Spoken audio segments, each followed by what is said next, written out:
Helping people escape became a routine assignment for West Berlin's fire brigade. Nachher so, das spielte sich so ein, dass Leute springen wollten und Türme. It became the custom that people who wanted to escape, people who wanted to leave, would throw little pieces of paper out of the windows into Bernauer Strasse. The number of the building, the floor, the window. Second or third window was written on it, and the time, for example 10 o'clock, that they wanted to jump. Here are perhaps the most dramatic scenes ever to come out of Berlin. Tossing belongings from the window of an apartment overlooking the western border and freedom, an escapee is prepared to jump to safety into a net held by police and firemen of West Berlin.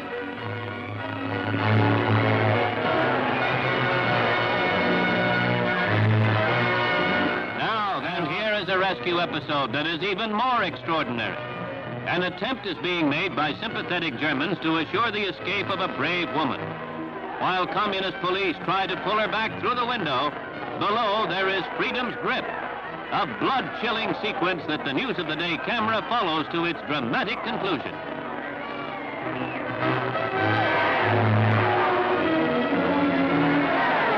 She's safe at last. The East Germans blocked even this last loophole.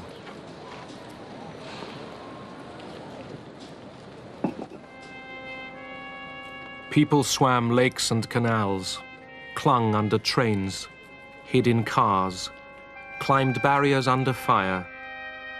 Hundreds failed. Many died.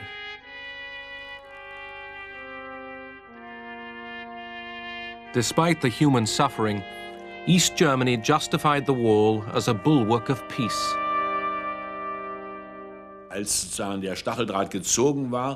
When the barbed wire was put up, the main argument was that peace had been saved.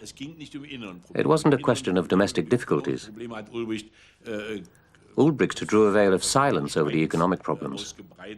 They talked always of the anti-fascist barrier. That's how it was officially described, the protective bulwark. They did it as a necessity.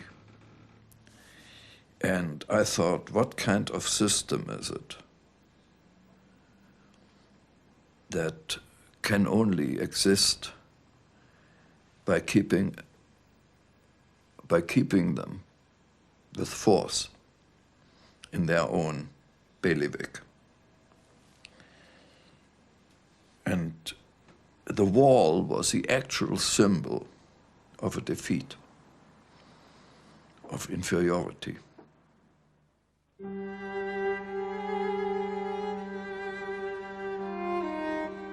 Escapes went on. Killings went on. Telephone lines were cut. Now the two cities could no longer talk.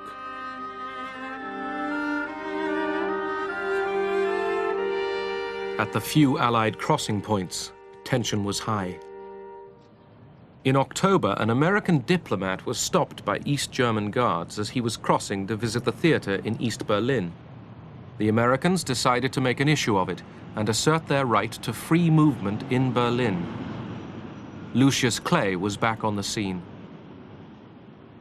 Clay's calculation was that the Soviets were responsible for East Berlin, not the East Germans, and he was determined that the Soviets would recognize their responsibility there. To test East German reaction, Clay ordered armed American soldiers to escort vehicles back and forth across the border at Checkpoint Charlie. He once told me, he said, I learned early in the game of dealing with the Russians, if the Russians understand one thing, and that's force, that's strength. You must never negotiate or deal with the Russians without having a position of strength. To underline his point, Clay moved tanks up to the checkpoint.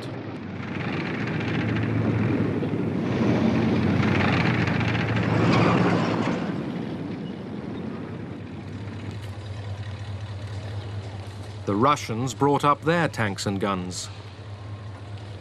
The two sides faced each other barrel to barrel. The telephone rang in the command post. He said, "Let me speak to General Clay." I said, "He's not here. Who is this?" He said, "This is the military police officer at Checkpoint Charlie." He said, "Holy Christ," he said, "the Russians have rolled in here in force." He said, "They've got tanks." He said, "The balloon's getting ready to go up." He said, "The defecation is about to hit the fan." The situation was dangerous. Небезопасная. The tanks stood facing each other. Друг против друга вот эти танки. Потом Our tank crews were told to exercise restraint, должна быть выдержка. Ни в коем случае to give no grounds for provocation. значит, не идти. The dead seriousness of it became more intense with each hour. The Western forces went on alert, Strategic Air Command went on alert, NATO went on alert, troops were being cranked up around the world, and one never knew if the intensity of the situation in Berlin escalated, where would be the next sore point. Khrushchev ordered the commander of Soviet troops in Germany that if the West used force, they should respond with force.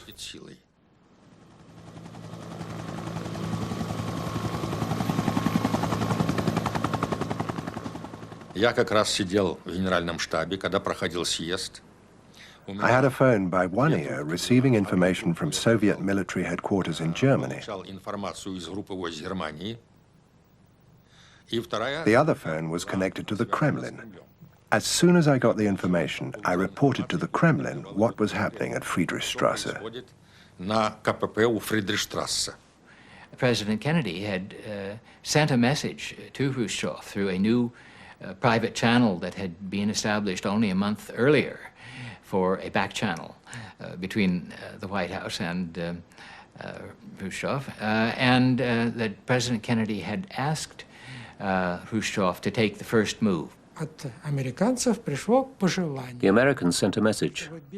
It said, "In order for us to move our tanks without losing face, you should move your tanks back to a certain distance." На какое-то расстояние. Our tanks stood 200 meters from the Americans. Против американцев. The lead Soviet tank cranked up his engine and backed up some 5 or 10 meters, and we received instructions to have the American tanks to withdraw exactly the same distance. Это не тот, как говорят, случай, чтобы... It wasn't a good enough reason to start a war. Khrushchev himself said, "We're not unleashing a third world war because of Berlin." The Americans realized that too. Да и американцы понимали. The soldiers pulled back, but the wall remained. The East Germans built it higher and backed it with fences, tripwires, and tank traps.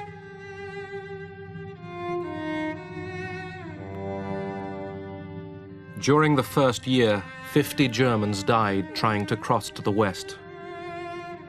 One of them was 18-year-old Peter Fechter.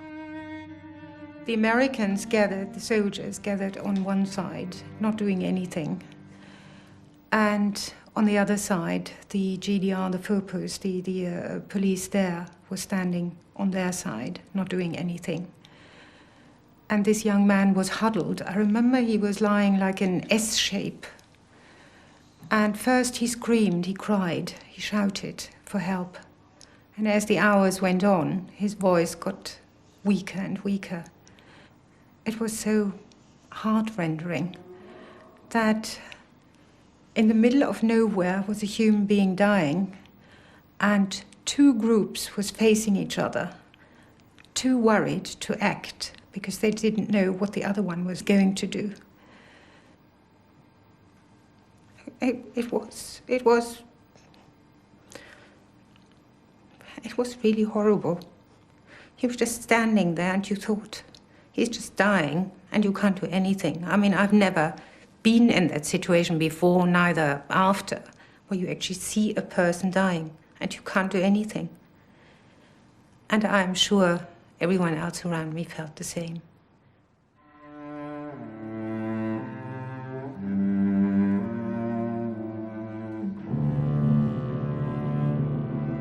The wall was the supreme symbol of the Cold War's cruelty and Europe's division.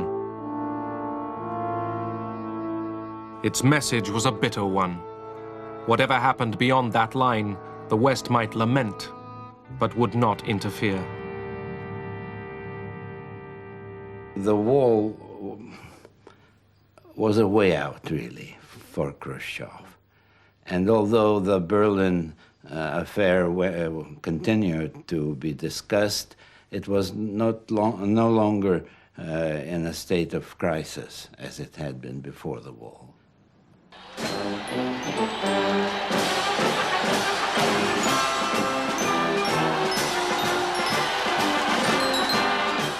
In 1963, President Kennedy visited West Berlin.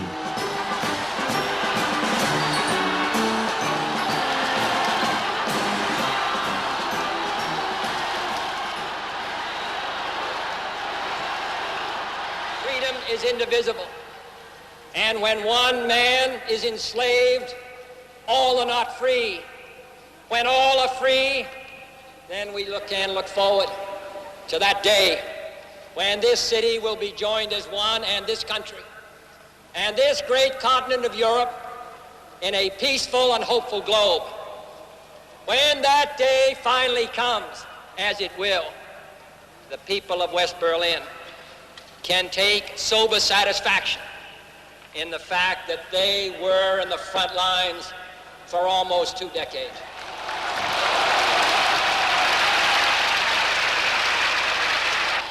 All free men, wherever they may live, are citizens of Berlin.